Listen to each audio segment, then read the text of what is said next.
Est-ce que tu t'es déjà demandé pourquoi le score du tennis est aussi bizarre? Pourquoi on dit 15, 30, 40 puis égalité avantage que de juste compter 1, 2, 3, 4? Déjà, ce qu'on sait avec certitude, c'est que ce système est très ancien et qu'il vient du jeu de paume, l'ancêtre français du tennis moderne. Ensuite, pour le 15, 30, 40, il y a une explication très connue. À l'origine, on aurait compté 15, 30, 45, probablement en lien avec un système médiéval, souvent associé à des quarts de cadran, puis 45 serait devenu 40, sans doute parce que c'était plus simple à annoncer. Mais là, il faut être honnête, les historiens ne considèrent pas ça comme prouvé de façon définitive. En gros, le 15, 30, 40 est bien médiéval, mais le pourquoi exact reste partiellement mystérieux. Et donc, pour le deuce, donc égalité à 40-40, l'origine la plus souvent retenue vient du français à 2.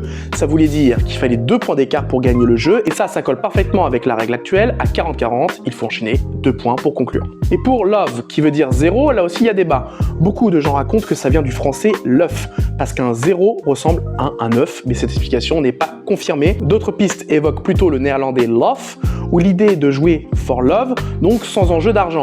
Là encore, on n'a pas de certitude absolue. Donc la vraie réponse c'est quoi? Le score du tennis est comme ça parce que le sport a gardé un système médiéval hérité du jeu de paume avec des termes historiques qui ont survécu jusqu'au tennis moderne. Et même aujourd'hui, alors qu'on pourrait simplifier le tennis, on a gardé cette tradition. En clair, 15, 30, 40, deuce, avantage, ce n'est pas une logique moderne, c'est juste de l'histoire qui est restée.